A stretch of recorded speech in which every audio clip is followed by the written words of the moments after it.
O riso preenchia a casa como se fosse um escudo. Não era apenas alegria. Era uma tentativa inconsciente de afastar tudo o que nunca foi resolvido. A mesa estava farta, as vozes se sobrepunham, histórias antigas eram contadas sempre do mesmo jeito, com os mesmos exageros e as mesmas omissões cuidadosamente repetidas ao longo dos anos. Ali, ninguém queria lembrar do que doía.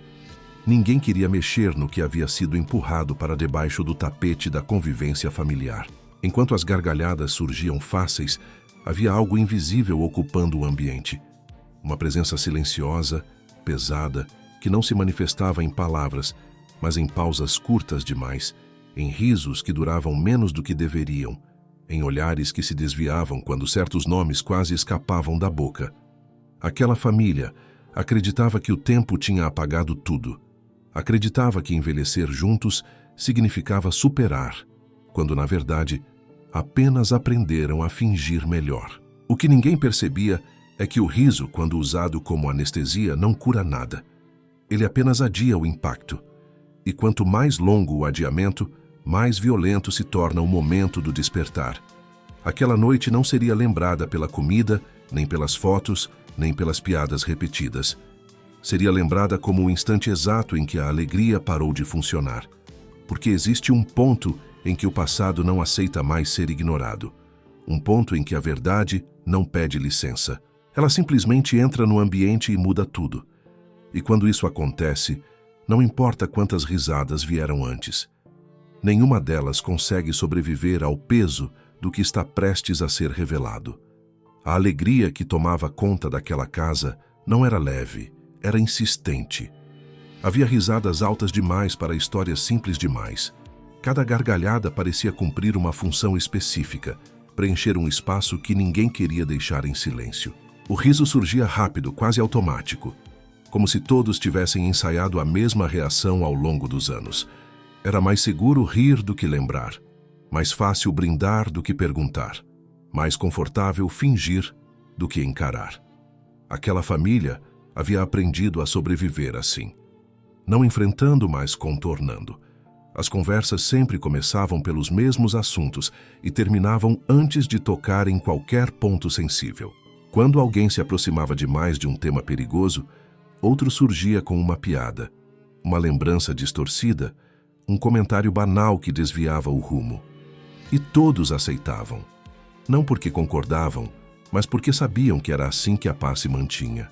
O que ninguém dizia em voz alta era que aquela alegria tinha prazo de validade. Ela dependia de todos continuarem fingindo que certas decisões não tinham deixado marcas. Dependia de não olhar muito tempo para os mais velhos sentados à mesa, cujos olhos carregavam histórias que nunca eram convidadas a participar da conversa. Dependia de ignorar os pequenos silêncios que surgiam entre uma risada e outra, silêncios curtos demais para serem notados, longos demais para serem inocentes. Havia algo profundamente injusto naquela alegria. Ela não era compartilhada de forma igual. Alguns riam porque sempre estiveram do lado confortável da história. Outros riam porque aprenderam que, se não rissem, seriam vistos como problema. O riso funcionava como moeda social, como sinal de pertencimento. Quem não acompanhava o clima era automaticamente isolado, rotulado como sensível demais, ingrato demais, inconveniente demais. Enquanto isso, decisões tomadas no passado continuavam reverberando silenciosamente. Vidas moldadas sem escolha, promessas feitas e nunca cumpridas, sacrifícios tratados como detalhes irrelevantes. Tudo isso permanecia enterrado sob a camada espessa de normalidade que aquela alegria tentava sustentar. E quanto mais o tempo passava, mais pesado esse acúmulo se tornava. O mais perigoso daquela noite não era o que estava prestes a acontecer, mas a convicção coletiva de que nada aconteceria. A crença de que já haviam superado tudo apenas porque ninguém mais falava sobre aquilo. A ilusão de que o silêncio cura, quando na verdade ele apenas conserva a dor em estado bruto. Cada riso reforçava essa mentira confortável, empurrando a verdade para um canto cada vez mais apertado. Mas a verdade tem uma característica que ninguém naquela mesa parecia lembrar. Ela não desaparece porque foi ignorada. Ela espera, Observa. Escolhe o momento exato em que todos baixam a guarda. E naquela noite, enquanto a alegria seguia distraída, o abismo estava mais próximo do que nunca. Não como ameaça distante, mas como algo já presente, apenas aguardando o instante em que o riso deixaria de ser suficiente para sustentá-lo. O documento não chegou como uma revelação dramática.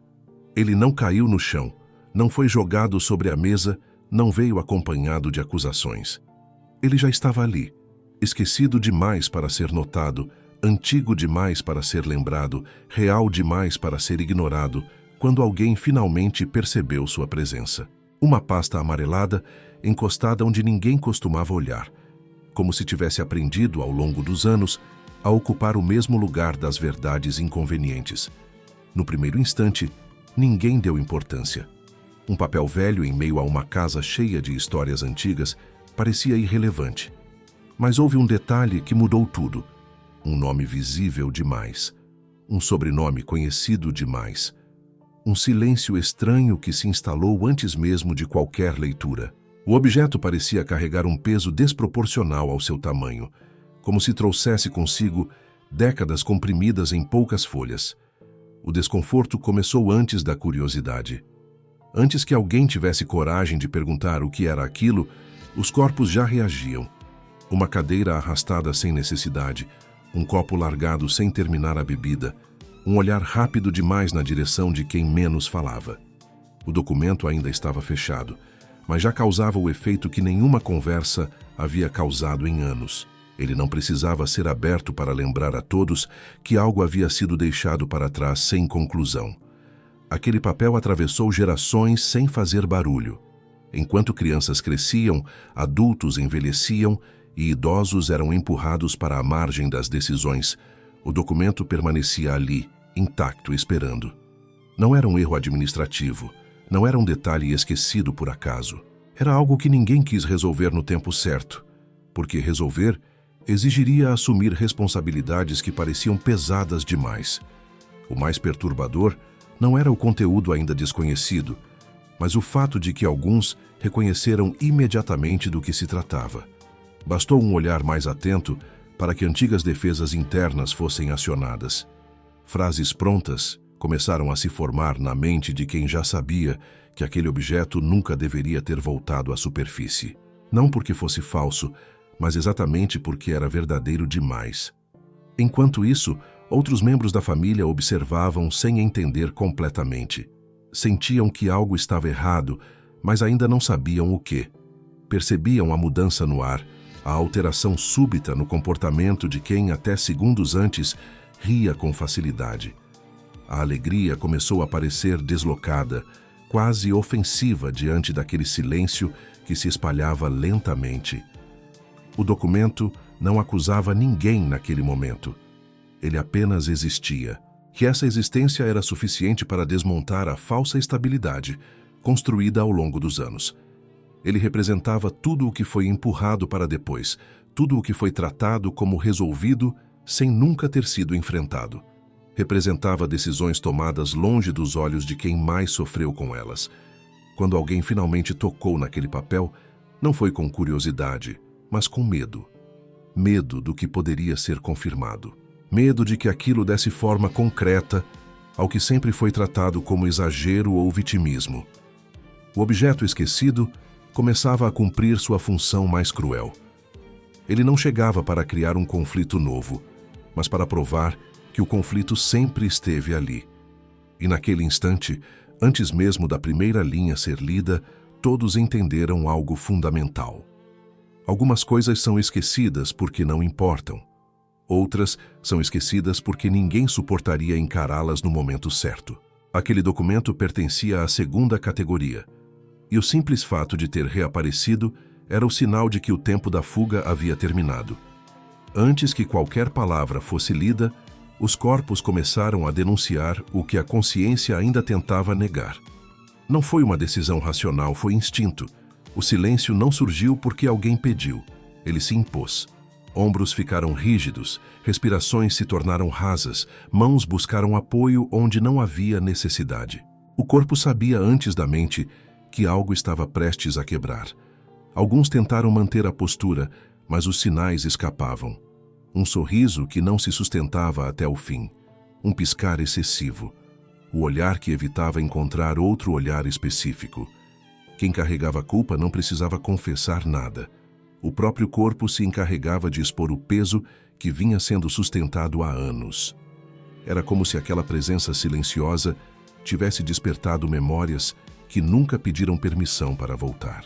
Havia também quem não entendesse completamente o motivo da tensão, mas sentisse o impacto mesmo assim. Pessoas que sempre aceitaram as versões prontas começaram a experimentar uma inquietação nova, desconfortável, difícil de explicar.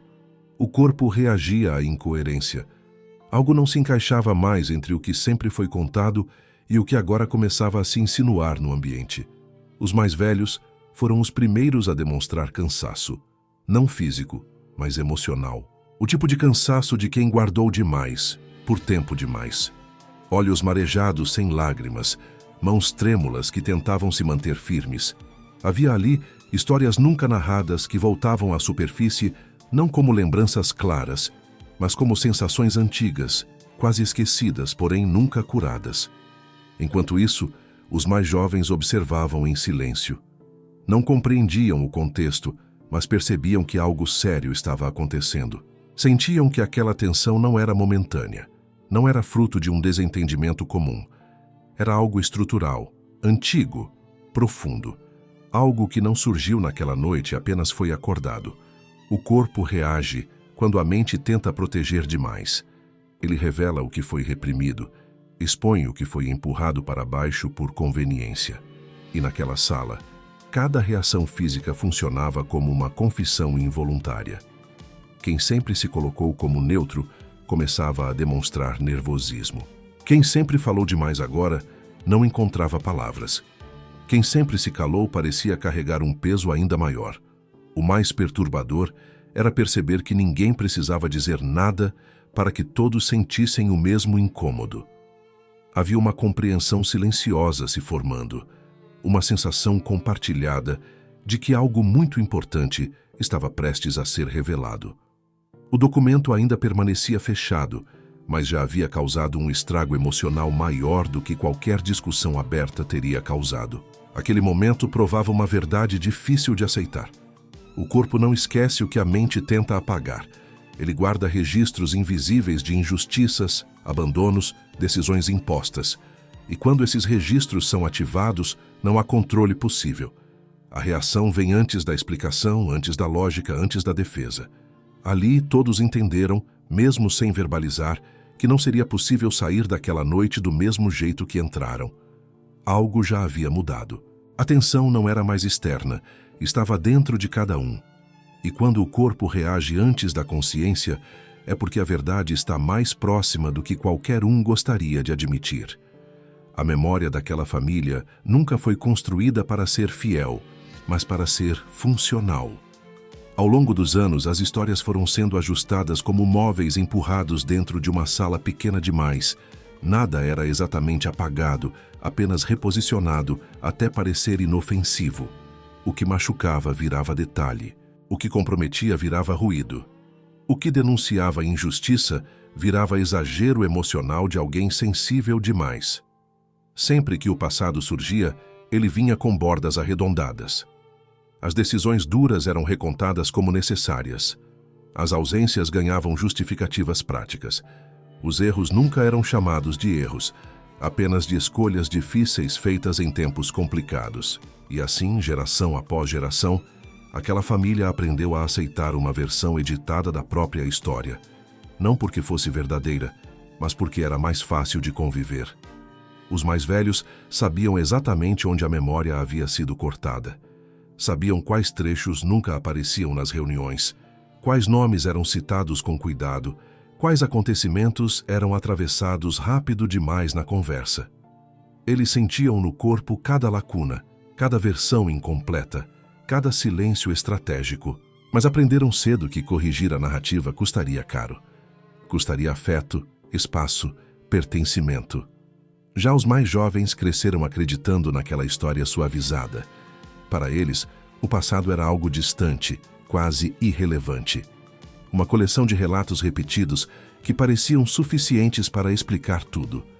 Nunca lhes foi oferecida a chance de questionar, porque questionar exigiria admitir que alguém havia sido prejudicado. E admitir isso desmontaria a imagem de equilíbrio que a família se esforçou tanto para manter. O problema da memória editada é que ela não apaga os fatos, apenas os desfigura. Ela cria uma sensação falsa de entendimento, enquanto esconde as feridas abertas por baixo da superfície. Quem viveu a injustiça sente. Quem foi ignorado lembra. Quem perdeu algo essencial nunca esquece. Mesmo quando aceita calar, mesmo quando aprende a sorrir, mesmo quando finge concordar com a versão oficial. Naquela noite, com o documento ainda intacto sobre a mesa, a memória começou a falhar. Pequenos detalhes não batiam mais. Datas pareciam deslocadas. Frases antigas ganhavam novos significados. Aquilo que sempre foi contado como inevitável começava a soar conveniente demais. E essa sensação desconfortável se espalhava lentamente, como se a própria história estivesse pedindo para ser revista. Alguns tentaram reafirmar a versão conhecida. Repetiram frases prontas, recorreram a explicações antigas, tentaram encerrar o assunto antes que ele se aprofundasse. Mas já era tarde. Quando a dúvida se instala, a memória editada começa a rachar. E por essas rachaduras, a verdade encontra passagem. O mais doloroso não era perceber que o passado havia sido distorcido. Era entender por quê. Entender que a edição não foi feita para proteger todos, mas para proteger alguns. Que a suavização da história teve um custo humano real, pago sempre pelas mesmas pessoas, que enquanto uns preservavam conforto e imagem, outros aprendiam a viver com a sensação constante de terem sido apagados. A memória daquela família não estava errada por acidente. Ela foi moldada com intenção, e naquele instante, todos começaram a perceber que lembrar de verdade exigiria coragem para aceitar algo muito difícil. Nem toda história bonita resiste à verdade completa. E quando a memória deixa de parecer inofensiva, ela cobra o preço de tudo o que foi escondido em seu nome. O silêncio naquela família nunca foi ausência de som. Ele sempre foi presença de controle. Não era o silêncio constrangedor de quem não sabe o que dizer, mas o silêncio estratégico de quem sabe exatamente o que não pode ser dito. Um silêncio aprendido cedo, reforçado ao longo dos anos, transmitido como uma regra invisível que ninguém ousava questionar. Sempre que alguém se aproximava demais de um tema sensível, o ambiente reagia. Não com gritos, não com confronto, mas com olhares firmes, mudanças bruscas de assunto, comentários aparentemente inocentes que encerravam a conversa sem deixar rastros. Quem insistia era visto como desrespeitoso, ingrato, problemático. E assim, pouco a pouco, a mensagem ficava clara. Certas verdades não eram bem-vindas ali. O silêncio funcionava como uma forma refinada de poder. Ele não precisava se impor pela força, porque já havia sido naturalizado. Todos sabiam o que esperar se quebrassem esse pacto: perda de espaço, isolamento emocional, rótulos que machucam mais do que acusações diretas. Era mais seguro calar do que enfrentar a desaprovação coletiva. Os que mais sofreram foram justamente os que menos falavam. Não por falta de algo a dizer, mas porque aprenderam que suas palavras não mudariam nada. Foram ensinados muitas vezes, ainda jovens, que suas experiências eram exageradas, suas dores eram confusas, suas memórias eram falhas. Com o tempo, passaram a duvidar de si mesmos. O silêncio deixou de ser imposto de fora e passou a ser cultivado por dentro. Enquanto isso, quem controlava a narrativa se beneficiava. O silêncio mantinha intacta a versão oficial, protegia decisões antigas, preservava imagens construídas com cuidado. Não era necessário mentir o tempo todo. Bastava não permitir perguntas. E essa ausência de questionamento criava uma aparência de harmonia que enganava até os próprios participantes. Naquela noite, porém, o silêncio começou a perder força. Não porque alguém falou alto demais, mas porque algo havia surgido que não respeitava regras implícitas. O documento não sabia onde parar, não entendia códigos familiares, não reconhecia hierarquias emocionais. Ele existia fora do acordo silencioso que sustentou aquela família por tanto tempo.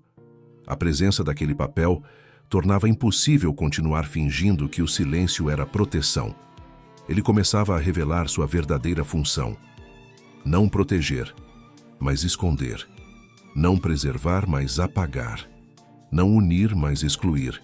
E essa constatação provocava um desconforto profundo, especialmente em quem sempre acreditou estar fazendo o melhor para todos. O mais cruel do silêncio como estratégia de poder é que ele se disfarça de cuidado. Ele se apresenta como respeito, como maturidade, como desejo de evitar conflitos. Mas, no fundo, ele apenas garante que a verdade permaneça sem voz. E quando a verdade é impedida de existir, a injustiça se instala sem resistência. Ali, com o silêncio já incapaz de conter o peso acumulado, começava a surgir uma percepção coletiva. O que sustentou aquela família por anos não foi amor, mas medo. Medo de perder privilégios. Medo de enfrentar o passado. Medo de reconhecer que algumas pessoas pagaram um preço alto demais para que outros continuassem confortáveis. E quando o silêncio deixa de funcionar, tudo o que ele tentou esconder vem à tona de uma vez. Ela sempre esteve ali, mas nunca foi realmente ouvida. Sua presença era tolerada como se fosse um detalhe inconveniente da família, alguém que fazia parte do cenário, mas não da história principal. Quando falava, era interrompida. Quando insistia, era vista como exagerada. Quando se calava, ninguém percebia. A voz que carregava a verdade aprendeu cedo que ser incômoda tinha um preço alto demais. Ao longo dos anos, essa pessoa foi sendo empurrada para as bordas das decisões. Não participava das conversas importantes, não era consultada quando escolhas definitivas eram feitas, não tinha espaço para discordar. Seu papel parecia claro para todos, menos para ela mesma. Estar presente, mas não interferir. Concordar mesmo quando doía.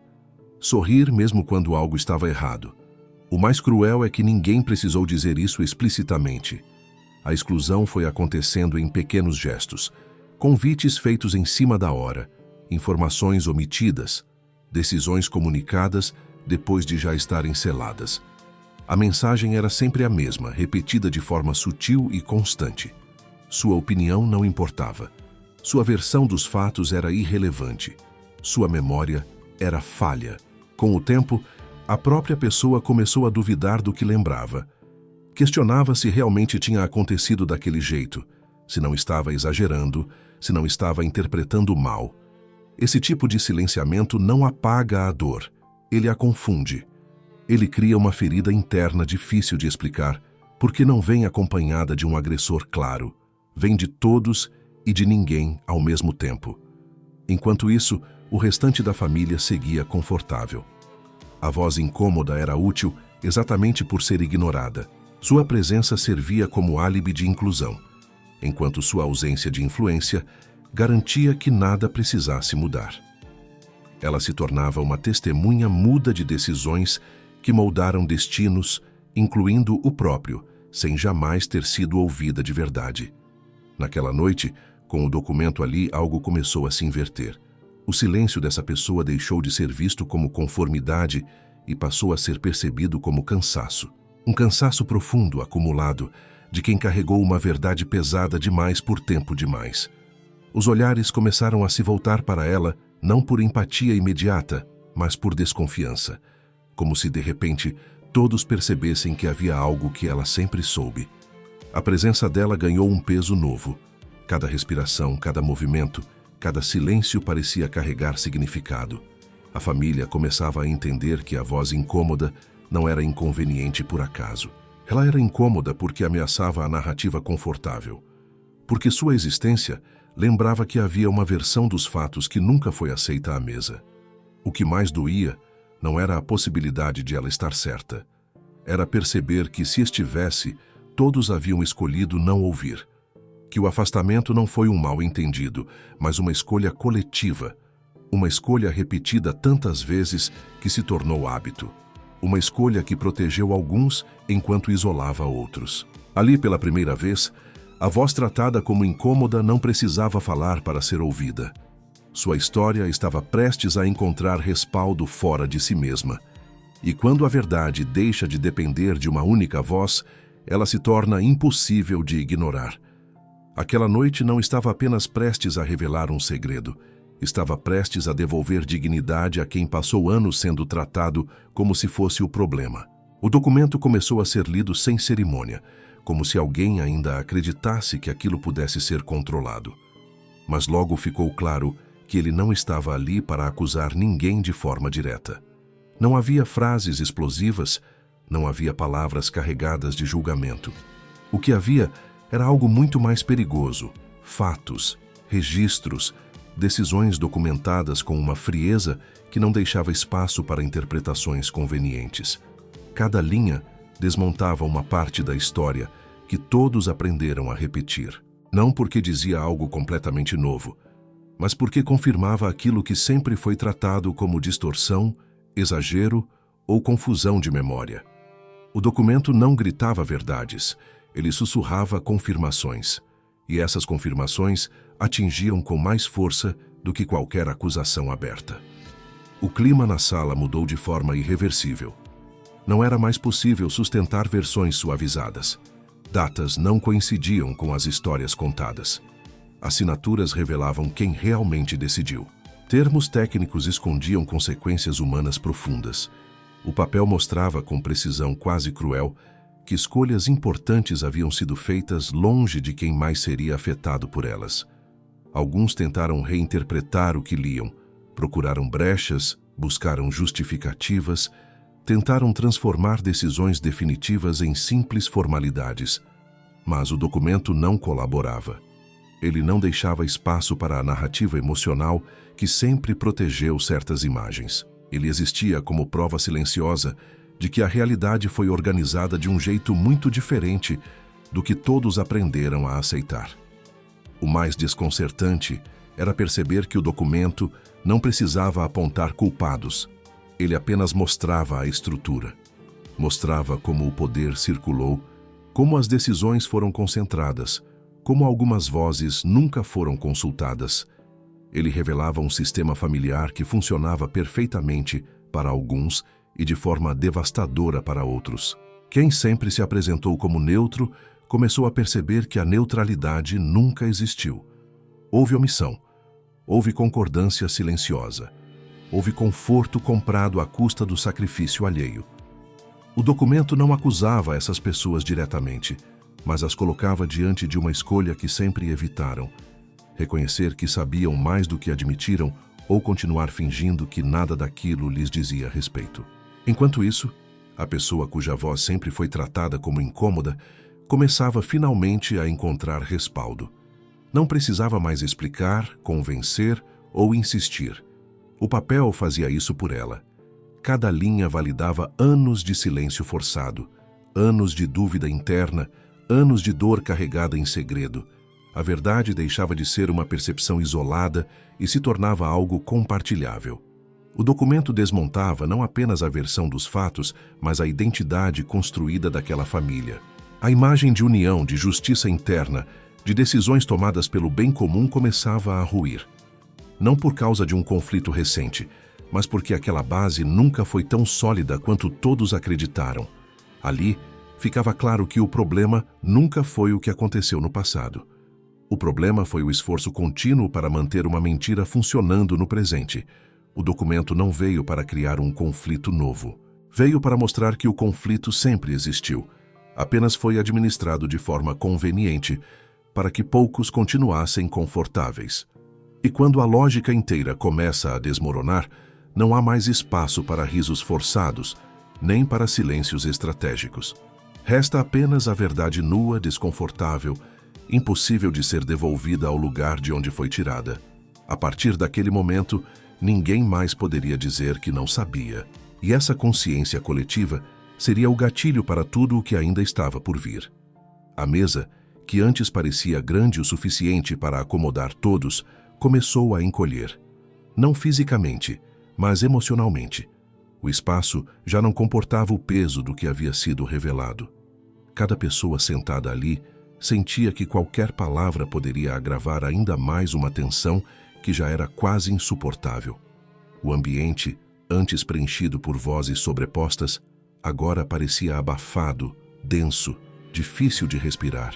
Tentativas de manter a conversa em um nível controlável surgiram quase por reflexo. Alguém comentou sobre a comida esfriando, outro mencionou o horário, outro tentou mudar de assunto com uma observação irrelevante. Nenhuma dessas tentativas funcionou. A verdade havia ocupado o centro da mesa, e tudo ao redor parecia pequeno demais diante dela. Não havia mais distração possível. Os olhares começaram a se cruzar com mais frequência, não por conexão, mas por confronto silencioso. Quem sustentava a versão antiga sentia-se exposto. Quem sempre desconfiou sentia uma mistura de alívio e dor. Quem nunca percebeu nada antes começava a entender que havia participado de algo injusto sem sequer se dar conta. A mesa deixava de ser lugar de encontro e se transformava em um espaço de revelação forçada. A tensão começou a transbordar. Vozes se elevaram não por agressividade, mas por desespero. Alguns falavam rápido demais, tentando se justificar antes mesmo de serem questionados. Outros permaneciam calados, não por estratégia, mas por não saberem como lidar com a própria participação naquele sistema silencioso. Cada reação deixava claro que o conflito não poderia mais ser contido. O documento já não precisava estar em destaque. Seu efeito havia se espalhado para todos os cantos da conversa. Cada lembrança evocada agora carregava uma sombra. Cada justificativa soava frágil. Cada silêncio parecia pesado demais para ser ignorado. A verdade não cabia mais naquele espaço porque nunca pertenceu a ele. Ela exigia algo maior do que uma reunião familiar poderia oferecer. A pessoa que sempre foi ignorada observava tudo com uma expressão difícil de definir. Não havia triunfo, não havia satisfação, havia cansaço. Um cansaço antigo de quem esperou demais por esse momento. Ver a tensão explodir não trazia alegria, apenas confirmava algo doloroso. Se aquela verdade tivesse sido ouvida antes, talvez tudo pudesse ter sido diferente. O confronto não era mais apenas entre pessoas, mas entre versões da realidade. De um lado, a história confortável que sustentou relações por anos. Do outro, os fatos que agora exigiam reconhecimento. Não havia meio termo possível. A mesa não comportava negociação, apenas constatação. Naquele instante, todos entenderam que não se tratava mais de resolver algo ali. Aquilo ultrapassava qualquer conversa improvisada. O que estava em jogo não era um acordo imediato, mas a impossibilidade de continuar fingindo. A verdade havia escapado do controle, e não havia mais como empurrá-la de volta para o silêncio. Quando a verdade não cabe mais na mesa, ela exige um novo espaço. Um espaço onde as consequências possam existir, onde responsabilidades possam ser assumidas, onde a dor não precise ser disfarçada para preservar aparências. E aquele momento marcava exatamente isso. O fim de uma encenação coletiva e o início de um confronto inevitável com tudo o que foi evitado por tempo demais. A descoberta não veio como um grito, mas como um deslocamento interno. Algo se rearranjou dentro de cada pessoa sentada ali. As peças da história começaram a se mover, não para formar um novo quebra-cabeça confortável, mas para desmontar definitivamente a imagem que todos carregaram por anos. Quem sempre foi tratado como exemplo, começou a parecer pequeno. Quem sempre foi visto como frágil, começou a revelar uma força silenciosa que ninguém quis enxergar. O documento mostrava que o sacrifício não havia sido um efeito colateral, mas uma escolha consciente. Alguém abriu mão de direitos, de segurança, de reconhecimento, para que outros mantivessem estabilidade. E essa renúncia nunca foi celebrada, nunca foi reconhecida, nunca foi sequer mencionada. Pelo contrário, ela foi distorcida até parecer insignificante.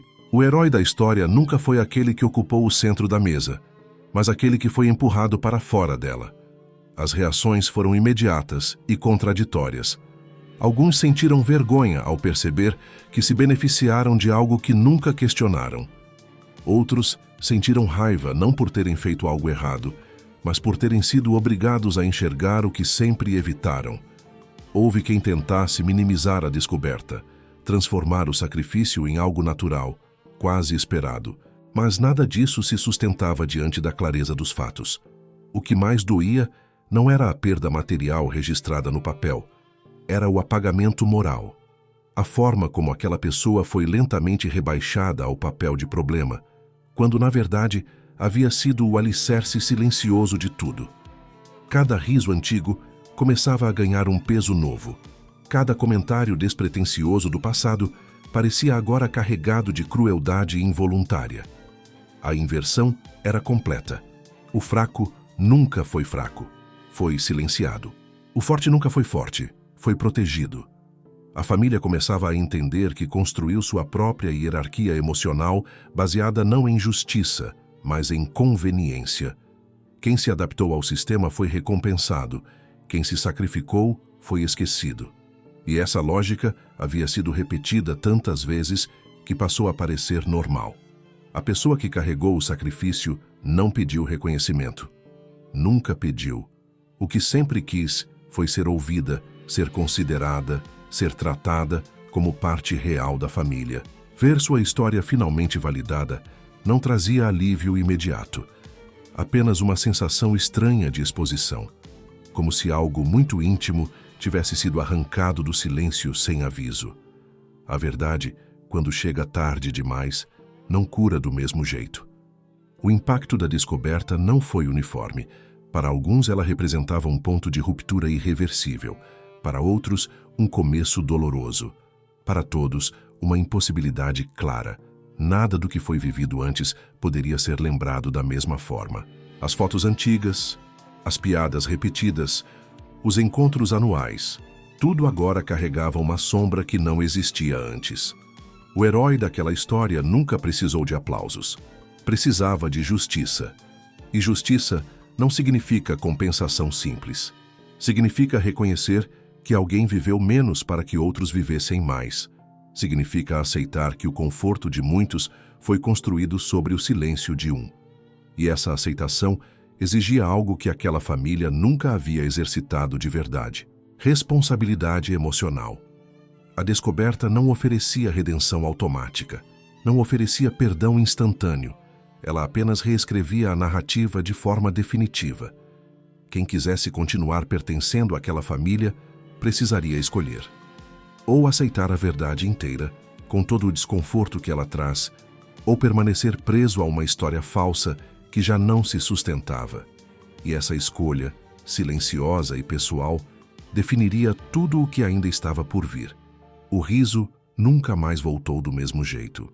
Não porque alguém proibiu, mas porque todos entenderam naquele instante final que havia algo irrecuperável. Aquele dia não destruiu a família. Ele apenas revelou com brutal clareza o que sempre esteve quebrado, sustentado por conveniência, silêncio e medo de enfrentar o passado. Cada pessoa saiu dali carregando um peso diferente, uns com culpa, outros com vergonha, alguns com uma sensação amarga de terem vivido confortavelmente enquanto alguém pagava o preço em silêncio. O que antes parecia união, agora se mostrava como dependência de uma mentira coletiva. E mentiras, quando expostas, não permitem retorno inocente. A pessoa que por anos foi ignorada não comemorou. Não houve catarse, não houve vingança emocional. Houve apenas uma quietude profunda, quase solene, como se finalmente pudesse respirar sem precisar se explicar.